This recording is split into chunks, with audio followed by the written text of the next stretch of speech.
Welcome everyone to a Seating Dynamics quick class. Today's topic is dynamic seating assessment. How do we determine that someone is appropriate for dynamic seating intervention? My name is Michelle Lang. Let's jump on in. So I am in private practice and I do evaluate clients for seating and mobility equipment frequently. In these evaluations, we often may trial a specific intervention. Maybe we try a certain cushion, for example, to determine if this is really appropriate for an individual. However, even if we work in a rather large clinic, we have a lot of mobility bases, seats, backs, various head supports available to us, we can't always trial everything. And in the case of dynamic seating, we often cannot effectively trial this, particularly a dynamic back. And the reason is the back canes need to be actually cut to a shorter length to accommodate the dynamic back hardware. So because of this, a trial is not realistic. So what do we do? Well, we really have a similar situation with another intervention, molded seating. So to truly simulate a molded seating system for a client, we'd have to capture their shape, provide the seating, let them try it out for a while, and that's just not realistic. Instead, we use clinical reasoning to help us to rule out other seating options and determine that really a molded seat is what's going to be most appropriate.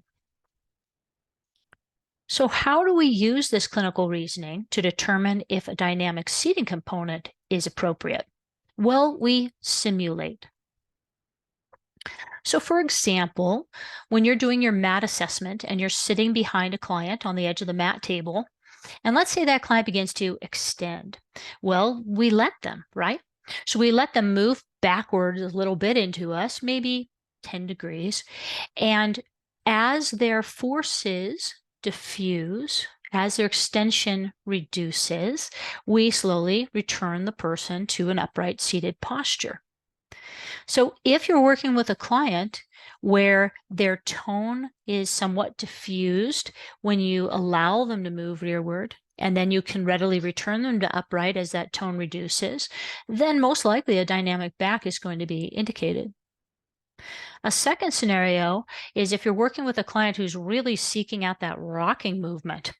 The dynamic back will move with the client, but protect the equipment from damage. And in this case, a dynamic seating system, dynamic back particularly, is also indicated. Let's go ahead and take a look at a video of my friend Jonathan, and this will illustrate this simulation technique for a dynamic back.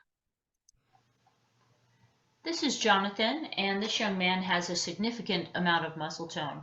We wanted to simulate whether or not Jonathan would benefit from a dynamic back, and so I am sitting behind him on a mat table, and each time he extends, I'm moving back with him and then helping him to resume an upright position, just as a dynamic back would, and this let us know that this was a technology that he would benefit from. So thank you to Jonathan for giving us that demonstration there. We can also simulate dynamic footrest. There's a couple different ways of doing this. Let's say you're working with a client and you think dynamic footrest may be indicated. You can simply swing the current footrest hangers on their chair to the side. Without that leverage to push against with the soles of the feet, the client may not be able to extend at all within the seating system, or they may only extend at their knees. If you notice there's a decrease in overall extension, then dynamic footrests are indicated. If you're also seeing extension at the hips, it might be this person would benefit from dynamic footrests as well as a dynamic back. Another strategy you can try is while the client's foot is on the foot plate and they are actively extending, try to move their foot around. If you can't move that foot while it's on the foot plate due to the significant client force, then dynamic footrests are indicated to diffuse that force. So Frame modifications to place dynamic footrests are not required. However, the correct receiver for the specific wheelchair frame is. And this makes it a fairly simple thing to simulate before actually recommending this. So let's take a look again at Jonathan. We've swung his footrest out of the way to see what happens without this leverage underneath his feet.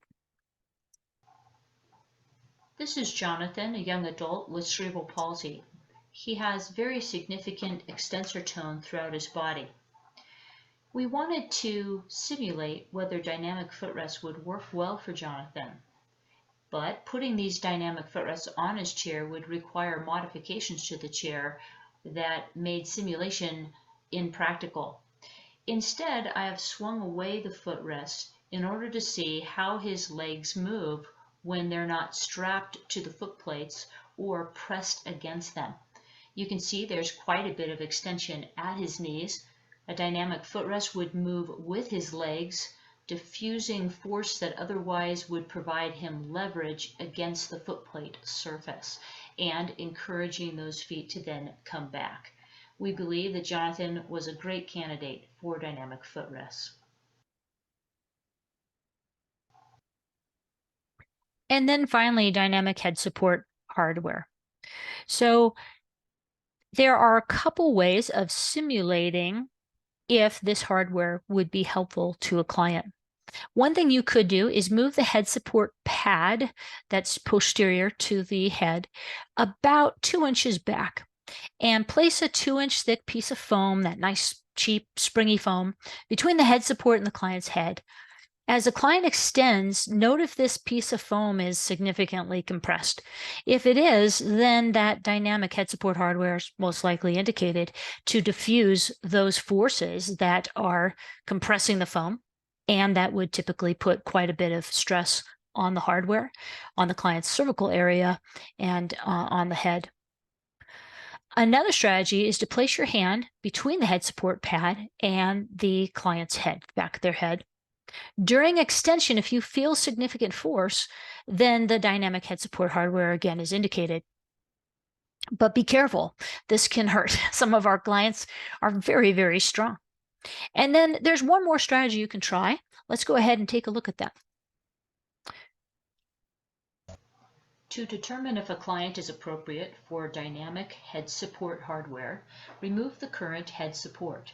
Next, place your hand behind the client's head. Feel for them actively extending against your hand. Next, assist the client in returning to an upright position.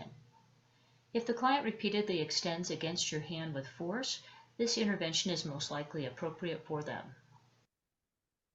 So that's a final idea for simulating dynamic head support hardware, and that's to be the head support yourself using your hands. Again, we need to be really careful. Some of our clients have tremendous force, and we don't want the client to be hurt or get into a very hyperextended position as we determine if this is a helpful intervention for them. So what is the bottom line? Well, it is possible to assess whether or not specific dynamic seating components are appropriate by simulating them during an assessment. And this can help everyone on the team determine whether this is an optimal recommendation or not. The results of that simulation can also be used in your documentation to help justify what you're recommending, even though you may not be able to actually try the equipment itself. So I want to thank you very much for joining us for this quick class here today. Feel free to reach out to Seeing Dynamics directly or to myself if you need to get some additional information, if you want to discuss a client scenario or ask specific questions. Thanks, everyone.